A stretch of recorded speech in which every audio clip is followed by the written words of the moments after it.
Буга чейин сен менин кыялымда болчусуң. Бүгүн менин реалдуу жашоомдо. Менден автоунаа утуп алыңыздар жана YouTube стартап долбооруна катышкандарга $5000, $10,000.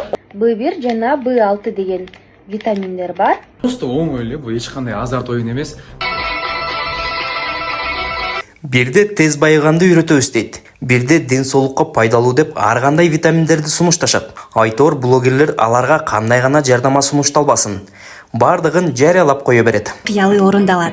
Азыр мен турган бул батир сиздики болуп калышы мүмкүн. Айрым учурларда блогерлер жарналамаган продукцияларга ишенеп, акыры алданып калган жарандардын видеосу байма-бай кездешип келет. Бара табиятка барганга совет бере албайм да, себеби өзүм башыман өттү да. Жок, зыяны эч убакта тийбейт. Уборныйга кирип, ошол жерде жыгылып калыптыр. Көпчүлүк учурда блогерлер алар жарыялаган жарнамалардын мазмунуна же болбосо анын коомго тийгизген таасирине таптакыр көңүл бурушпайт. Мындайча айтканда жоопкерчиликсиз мамиле кылышат. Башкысы киреше тапсы болду. Жарнама менен алектенген блогерлердин катталуучулары аз дегени 10,000 болсо, эң көбү миллиондон ашат. Ачык маалымат булактарда алар жарнама кылганы үчүн төлөмө $50 $2,000 чейин барат. Бирок бардык жарандардай болуп, тапкан каражатынан салык төлөшпөйт.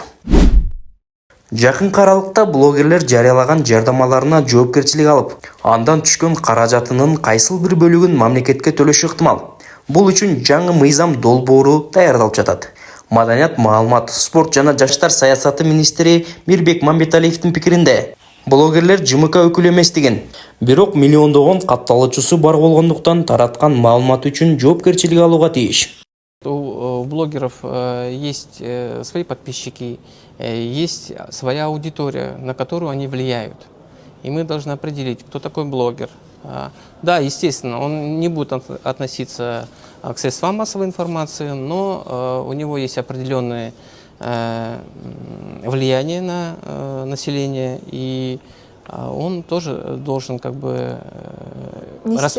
распространяя информацию какую-либо, он тоже должен нести ответственность. Мыйзам долбоорго ылайык 10,000, 100,000 же миллиондон ашык катталуучусу бар айрым блогерлер тапкан кирешесинен салык төлөөрү каралган. Азырынча катталуучулардын так саны белгилене элек. Бул жерде сөз жарнама кылган блогерлерге гана тиешелүү. Ал эми эгерде 10,000 ашык катталуучусу бар болуп, бирок жарнама менен алектенбесе, анда эч кандай салык төлөшпөйт. Блогерлерди тескеген мыйзам коңшу мамлекеттерде 2-3 жылдан бери эле иштеп келет.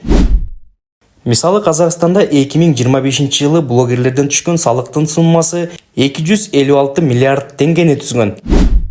Ал эми Тажикстанда 2024 жылы блогерлер 2,5 миллион соманы салык төлөшкөн. Өзбекстанда болсо былтыр май айынан баштап блогерлерге багытталган мыйзам долбоору иштелип чыккан. Азыр коомдук талкууда. Документте блогерлердин жоопкерчилиги жана тапкан кирешесинен салык төлөө каралган. Жыйынтыктап айтканда, блогер салык төлөшү керек. Эмне үчүн дегендерге кыскача жооп келтирели. Анткени блогерде киреше табат. Жардама жайгаштыруу, кызмат көрсөтүү, товар таанытуу аркылуу алган акча мунун баары реалдуу киреше. Ал киреше үчүн мыйзам боюнча салык төлөнүшү зарыл. Анткени салык бул жөн гана төлөм эмес. Ал мамлекеттин өсүп өнүгүүсүн камсыз кылган негизги булак. Дал ушул салыктардан жолдор салынат. Мектептер, ооруканалар каржыланат. Пенсия жана социалдык жардамдар төлөнөт. Эгер мугалим, дарыгер, ишкер айлыгынан же кирешесинен салык төлөсө, анда блогердин өзгөчө макамы болбошу керек. Бардыгы мыйзам алдында бирдей. Мындан тышкары блогерлердин айрымдары коомго таасир этет, элге үлгү болот. Ошондуктан мыйзамды сактоо жана жоопкерчиликтүү болуу алардын да коом алдындагы милдети.